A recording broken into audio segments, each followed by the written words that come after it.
Publik salah sangka, bukan Ferdy Sambo, ternyata Putri Chandrawati yang mengarahkan penembak Brigadir J. Ini jadi bukti. Dan ini rupanya rombongan Putri sendiri yang mengajak Brigadir Joshua ke TKP. Selain itu ada Ricky, ya, kemudian ada Baradae dan ada Kuat Ma'ruf. Jadi mereka sudah merencanakan sedemikian rupa, dan Putri menjadi bagian dari itu. Itu yang menjadi persoalan yang memberatkan Putri. Maka kemudian dia dijadikan pula sebagai tersangka karena tidak hanya berperan sebagai katakanlah orang yang dikorbankan atau orang yang menyaksikan, ya, tetapi juga menjadi bagian dari skenario itu. Besar kecilnya nanti kita lihat, tetapi kalau dilihat bahwa dia yang mengajak, ya, maka peran dia lumayan besar juga. Nah, ini luar biasa jadinya, ya, Sobat Era sekalian. Rekan-rekan sekalian, atas izin Bapak Kapolri selalu menekankan kepada tim sus bahwa untuk mengungkap kasus pembunuhan berencana terhadap almarhum Brigadir J, ungkap seterang-terangnya. Kemudian beliau menambahkan, kedepankan scientific crime investigation. Nama Putri Chandrawati kini tengah jadi sorotan usai ditetapkan sebagai tersangka kelima dalam kasus kematian Brigadir J atau Nofriansyah Yosua Huta Barat. Hal mengejutkan terkait keterlibatan istri Ferdy Sambo dalam insiden penembakan Brigadir J pun dibongkar Badan Reserse Kriminal atau Bareskrim Mabes Polri baru-baru ini. Lebih mengejutkan lagi, ternyata Putri Chandrawati memiliki peran penting dalam menentukan siapa ajudan yang jadi penembak Brigadir J. Bahkan Putri Chandrawati juga disebut ikut dalam rapat perencanaan pembunuhan terhadap ajudan Ferdy Sambo tersebut.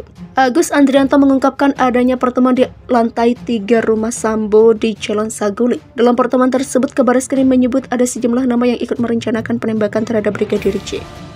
Sejumlah nama tersebut antara lain mantan Kadif Propam Polri Irjen Ferdy Sambo, Putri Chandrawati, Baradae, dan Brigadir RR. Tak sampai di situ saja, Agus menyebutkan bahwa Sambo dalam momen tersebut sempat menanyakan kesanggupan anak buahnya untuk mengeksekusi Brigadir J. Selain itu, skenario yang melibatkan Putri Chandrawati pun juga disebut dibahas di tempat tersebut. Bahkan Agus menambahkan usai perencanaan tersebut, Putri Chandrawati pun langsung menjalankan skenario. Yang pertama, istri Sambo tersebut mengajak Baradae, Brigadir RR, Kuat Ma'ruf, dan Brigadir J untuk berangkat ke rumah dinas suaminya.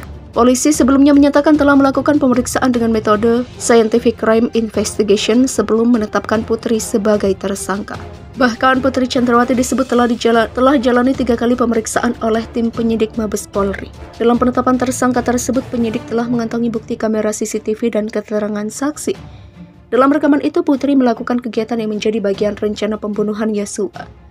Putri kemudian dijerat dengan pasal yang sama sebagaimana disangkakan terhadap Sambo, Baradae, Brigadir RR, dan Kuat. Jadi pasal yang kami persangkakan terhadap saudari PC, pasal 340 subseder 338 Jangto, pasal 55, pasal 56 KUHP. Ujar Direktur Tindak Pidana Umum Bareskrim Polri Brigjen Andirian Jayadi dalam jumpa pers di Mabes Polri Jakarta Selatan pada Jumat 19 Agustus 2022. Kabareskrim Polri Komjen Pol Agus Andrianto mengatakan Ferdy Sambo dan Putri Chandrawati menjanjikan uang tutup mulut pada 3 tersangka lainnya termasuk Baradae. Hal yang sama juga diungkapkan oleh ex-kuasa hukum Baradae Muhammad Burhanuddin. Dia membeberkan bahwa di berita acara pemeriksaan atau BAP terdapat pengakuan Baradae mendapat uang sebesar 1 miliar rupiah untuk tutup mulut. Selain Baradae, Sambo dan Putri berjanji memberi uang tutup mulut kepada tersangka Bribka Riki Rizal dan asisten rumah tangga KM sebanyak 1 miliar rupiah. Jadi total yang dijanjikan Sambo dan Putri sebagai uang tutup untuk kasus pembunuhan Brigadir J adalah 1 miliar rupiah. Namun Burhanuddin mengatakan jika uang tersebut belum diserahkan kepada ketiga tersangka. Ini karena Sambo dan Putri berjanji akan memberikan uang tutup mulut setelah kasus aman.